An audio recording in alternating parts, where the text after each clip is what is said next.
right there. Oh my God.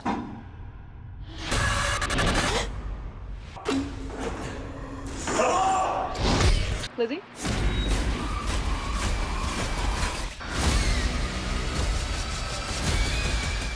Hello, ladies and gentlemen, and welcome back to the Movie Blues. I am your host, DS Lyons, and today on the show, we're going to be shining a spotlight on one of the absolute best and most criminally underseen movies of 2025, Strange Harvest, with a spoiler-free review. This one comes from the co-director of the found-footage horror classic, Grave Encounters, which was a film that made a monumental impact on the horror and found-footage community upon its release in 2011. Now writer, director, and editor Stuart Ortiz has returned to the horror realm to deliver one of the most creative, nail-biting, and effective found-footage mockumentaries of all time. If you love mockumentary horror classics like Lake Mungo or Savage Land, then this is the next best movie that you need to see now. And if you haven't seen the two movies that I just listed, what are you doing? What are you doing with your life? I know I'm sitting in front of a bunch of toys, but what are you doing? Apparently, you aren't seeing Strange Harvest in theaters because on its release a couple months ago, this movie blew in and out of cinemas like a fart in the wind.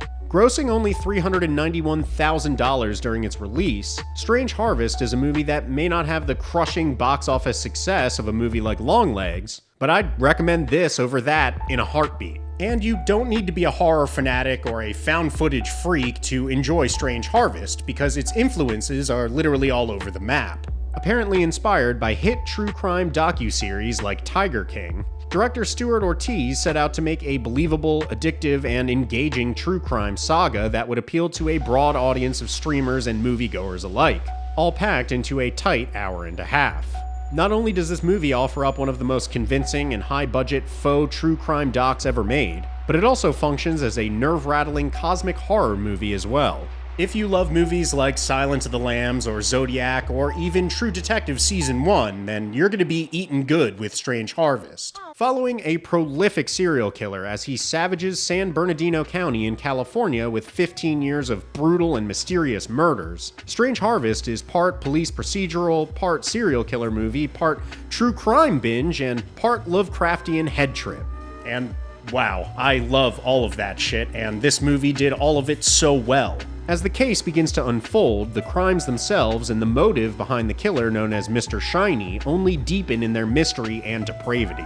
This movie's DNA is woven with all flavors of tension, as the residents of San Bernardino fall under the menace of an unknown evil that haunts their community for nearly 3 decades. The film itself is constructed using found footage from police body cams and security cameras, as well as interviews with the police officers who are tasked with tracking down Mr. Shiny. And that combination of found footage, horror, and cosmic dread is balanced pretty much perfectly here. So much so that I think that an average person could confuse this for a non-fiction documentary for its first hour or so of its runtime. Like my boomer Fox News loving mom, she would probably end up calling the police after watching this movie.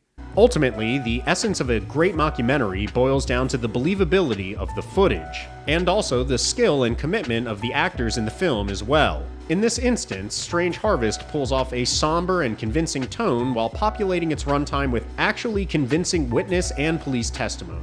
And to drive it home, the movie is loaded with actually realistic news footage and reports on Mr. Shiny's spree that range from the mid-90s all the way to present day. Convincing, well-made, and expertly acted, this is one of the finest mockumentaries of this modern age of horror. But that leads us ultimately to an important question that most people are going to ask, and that is Strange Harvest actually scary? I've always found that while mockumentaries can be imbued with dread, they aren't often scary in the way that a traditional horror film is. Strange Harvest circumvents this issue with its variety of footage and absolutely phenomenal practical effects, producing a film every bit as nightmarish as it is engaging. There are jump scares here for the Conjuring crowd, cosmic horror for the color out of space stands, and a heap load of dripping true crime dread for the Netflix true crime binge crowd. Well balanced, scary, and full of goosebump-raising turns, Strange Harvest is surely a full meal of a film and definitely worth the $9.99 rental fee on Amazon. Part of me wishes that this movie took its plot and mythology even further, but for believability's sake, it kept things relatively under control for most of its runtime. This really helped the overall credibility of the entire project, because you're probably gonna end up checking out of a mockumentary if a 70-foot-tall demon god from space begins to ravage LA. And director Stuart Ortiz kept a deft hand over the events of the film in a way that pay off for the horror-obsessed, while still staying safely in a realm of believability that greatly aids the mockumentary true crime doc format. I love the questions raised about the killer's mythology in this movie, staying in this vague but intriguing zone of cosmic mystery that left me completely unsure of where things were headed next. For me, when you over-explain cosmic or supernatural horror, things become a little less scary and a little more ludicrous the further you go with it. To bring up Longlegs again, I think that movie would have been 10 times better if it remained a mysterious serial killer police procedural movie. But, spoilers for Longlegs, the fact that the movie needed to over-explain its own mythology to the point where Nick Cage is putting mystery hypnosis balls in doll heads to mind control people, it just didn't work for me. Strange Harvest avoids this expositional overkill by offering up huge and fantastical ideas while not beating you over the head with them until you feel like you're basically watching a fantasy movie. All in all, director Stuart Ortiz has crafted one of the most convincing and memorable horror movies of the year, as Strange Harvest is probably the best found footage film of 2025, and is easily one of the best mockumentaries ever made. There's so much to love here to pick apart, to discuss, and for those reasons, you'll want to stick around for the post-credits scene that seems to tee up an incredibly creepy idea for a sequel. At the end of the day, Strange Harvest isn't some Oscar-winning drama or some elevated horror A24 think piece, but it's still a deeply effective horror movie with an enigmatic and memorable antagonist. Further proof that the found footage genre is still more alive than ever, Strange Harvest is an electric slice of horror that came and went in a year positively flooded by incredible horror movies.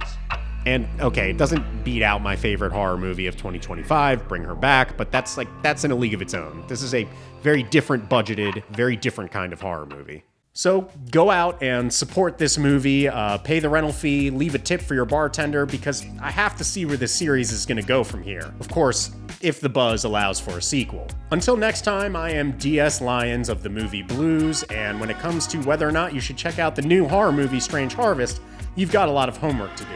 What are your favorite horror movies of 2025? Is there anything that is better than this, or did you see this and absolutely hate it? Let me know in the comments below, and as always, if you enjoyed the video, make sure you subscribe to the channel for a million more recommendations. Bye.